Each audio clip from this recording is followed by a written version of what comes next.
Hello बच्चों, एक बार पुनः स्वागत है आपके अपने YouTube channel avian coaching study centre में।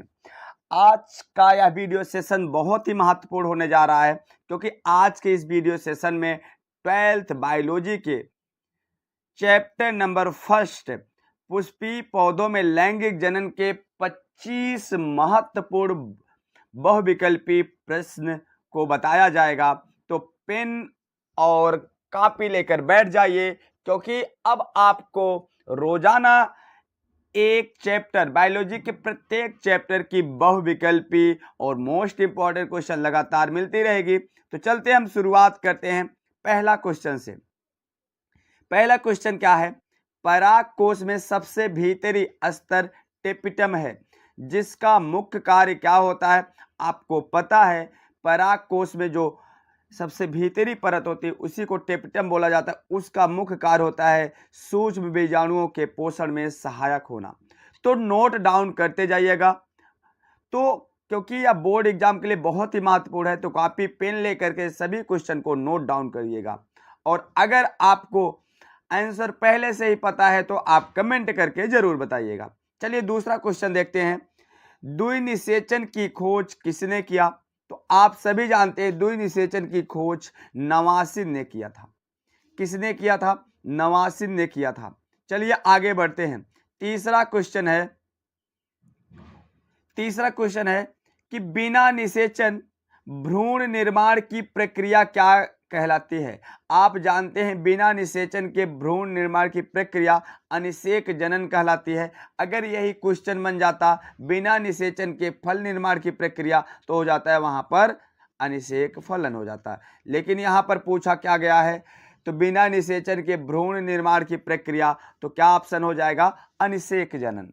चलते हैं क्वेश्चन नंबर चौथे की तरफ। चौथा क्वेश्चन कहता है कि द्विनिषेचन किसका महत्वपूर्ण लक्षण है? कहने का मतलब इन सभी में किसमें द्विनिषेचन होता है? आप सबको पता है आवृतबीजी पौधों में द्विनिषेचन की प्रक्रिया होता है। द्विनिषेचन की प्रक्रिया क्या है? आप सभी जानते हो जब पुष्पीय पौधों में क्या होता है, परागकण पराग वर्तिकाग्र पर पहुंच जाते हैं तो एक परागकण दो नरयुग्मक बनाता है। एक नरयुग्मक अंडकोशिका से संलयित होता है और दूसरा नरयुग्मक द्वितीयक केंद्रक से संलयित होता है। तो इस प्रक्रिया को ही क्या बोला जाता है? दोहरा निषेचन या द्विनिषेचन कहा जाता है। तो इसका ऑप्शन होगा आवृतबीजी पौधा। इसका ऑप्शन क्या हो जाएगा? आवृतबीजी में।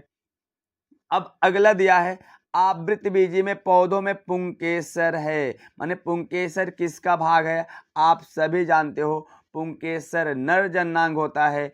और आप कमेंट करके बताओ स्त्री केसर पुष्प का कौन सा भाग होता है? तो कमेंट करके जरूर बताइएगा। चलिए आगे चलते हैं अगले क्वेश्चन की तरफ।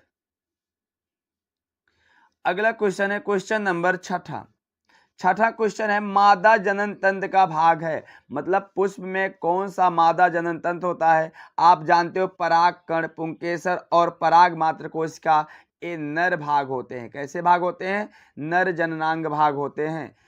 और मादा जननांग तो क्या ऑप्शन हो जाएगा? भ्रूण कोश। मादा जनन तंत्र का कौन सा भाग होगा? भ्रूण कोश। तो नोट डाउन करते जाइएगा।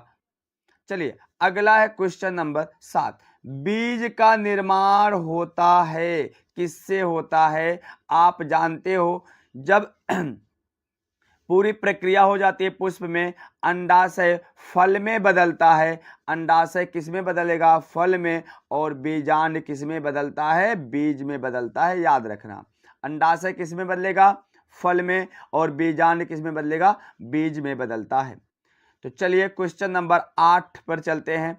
देखिए अगुणित कोशिका है, इसमें पूछा है 8वें क्वेश्चन में कौन सी अगुणित है? अगुणित, द्विगुणित, त्रिगुणित, बहुगुणित होता है। तो याद रखना अगुणित जो होता है परागकण है। कौन सा है? परागकण। याद रखना परागकण जो होता है अगुणित है। पराग मात्र कोशिका भ्रूण पोष केंद्रक जो होता है त्रिगुणित होता है। पराग मात्र कोशिका द्विगुणित होता है। तो याद रखना परागकण क्या होता है? अगुणित होता है। तो चलते हैं अगले क्वेश्चन की तरफ। चलिए आगे चलते हैं 9वां क्वेश्चन पर। 9वां क्वेश्चन क्या कर रहा है, द्विनिषेचन की क्रिया है, मतलब द्विनिषेचन की क्रिया क्या है। पहला ऑप्शन दिया है दो नर युग्मकों का संयोजन, दूसरा दिया अंड कोशिका व दो नर युग्मक का संयोजन, तीसरा ऑप्शन दिया है एक नर युग्मक का अंड कोशिका से तथा दूसरा नर युग्मक का द्वितीयक केंद्रक से संयोजन, चौथा ऑप्शन दिया है नर युग्मक का द्वितीयक केंद्रक से संयोजन। अभी हमने बताया था द्विनिषेचन का मतलब क्या होता है, एक नर युग्मक अंड कोशिका से संलयित होता है तथा दूसरा नर युग्मक द्वितीयक केंद्रक से संलयित होता है। ठीक, चलिए आगे चलते हैं। क्वेश्चन नंबर 10, पुष्प में सहायक चक्र कौन होते हैं। आप जानते हो पुष्प में दो चक्र होते हैं, एक आवश्यक चक्र होता है। जो आवश्यक चक्र होता है आपको पता है, आवश्यक चक्र पुमंग और जायांग होते हैं। आवश्यक में कौन आता है, पुमंग और जायांग आते हैं। लेकिन पूछा क्या गया इसमें कि सहायक चक्र कौन होते हैं, तो बाह्य दलपुंज और दलपुंज। तो याद रखना आवश्यक चक्र पुमंग और जायांग होते हैं और सहायक चक्र बाह्य दलपुंज और दलपुंज होता है। अगला चलते हैं, क्वेश्चन नंबर 11, पुष्पीय पौधों में नर युग्मक पाए जाते हैं। माने नर युग्मक किस में पाए जाते हैं, परागकण में, बीजांड में, पुंकेसर में, इनमें सभी। आपको पता है जो नर युग्मक पाए जाते हैं वो किस में पाए जाते हैं, परागकण में पाए जाते हैं। परागकण ही दो नर युग्मक बनाता है। आगे देखते हैं, अगला क्वेश्चन है क्वेश्चन नंबर 12। तो क्वेश्चन नंबर 12 क्या कह रहा है कि आवृत बीजी पौधों में भ्रूणपोष होता है।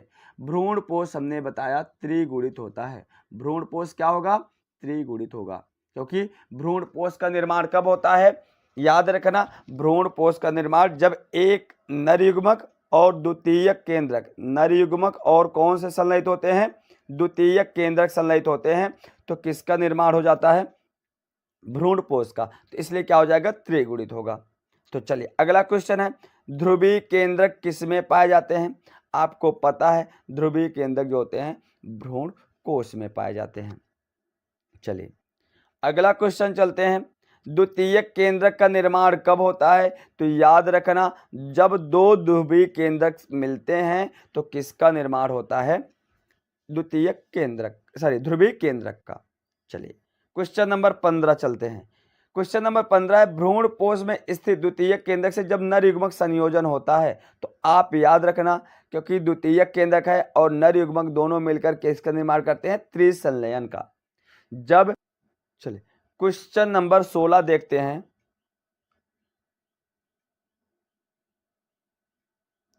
क्वेश्चन नंबर 16 कह रहा है कि निषेचन के बाद बीजांड के अंतः अध्यावरण से क्या बनता है।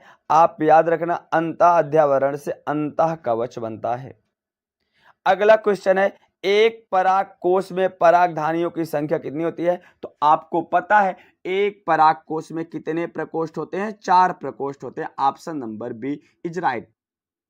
चलिए क्वेश्चन नंबर 18, एक परागकण में क्या होता है, एक जनन कोशिका व एक नलिका कोशिका, दो वर्धी कोशिका व एक जनन कोशिका, एक नलिका कोशिका व एक नर युग्मक, 3 नर युग्मक। तो एक परागकण में क्या होता है, एक जनन कोशिका होता है और एक क्या होता है, नलिका कोशिका होता है। अब अगला क्वेश्चन है, परागकण मात्र कोशिका में गुणसूत्रों की संख्या होती है। ये परागकण मात्र कोशिका है इसलिए हो जाएगा अगुणित। अगर पराग मात्र कोशिका पूछा होता तो पराग मात्र कोशिका याद रखना, इतना थोड़ा सा याद रखना, ये क्या होता है, द्विगुणित होता है पराग मात्र कोशिका। लेकिन यहाँ पर पूछा क्या गया है, परागकण मात्र कोशिका, इसलिए option number A is right answer. चलिए अगला क्वेश्चन, युग्मनज किसका विकास करता है। तो याद रखना युग्मनज जब विकसित होता है तो किसका निर्माण करता है, भ्रूण का निर्माण करता है। अगला क्वेश्चन है, भारतीय भ्रूण विज्ञान के जनक कौन है। तो इसका राइट जवाब है पी माहेश्वरी। बहुत ही इंपॉर्टेंट क्वेश्चन है। तो क्वेश्चन नंबर 22 पर चलते हैं। चलिए क्वेश्चन नंबर 22, क्वेश्चन नंबर 22 क्या है, बहुभ्रूणता की खोज किसने की। तो इसका राइट जवाब है आंसर नंबर 1 लुइनहाक ने। क्वेश्चन नंबर 23 क्या है, अगुणित कोशिका क्या है। वही हमने बताया, देखिए पराग मात्र कोशिका जब कहा जाए ये द्विगुणित होती है, 2n होती है, पराग कोश भी 2n होता है, टेपिटम भी 2n होता है, और पराग कण क्या होता है, आगुणित होता है, तो n होता है। तो option number C is right answer. Question number 24 क्या है, पराग कण की बाह्य भित्ति तथा अंतः भित्ति किसकी बनी होती है? तो याद रखना, बाह्य भित्ति जो होती है, क्या इसमें ऑप्शन में देख सकते हैं, बाह्य भित्ति जो होती है स्पोरोपोलेनियम की बनी होती है, और अंतः भित्ति जो होती है पेक्टोसेलुलोज की बनी होती है।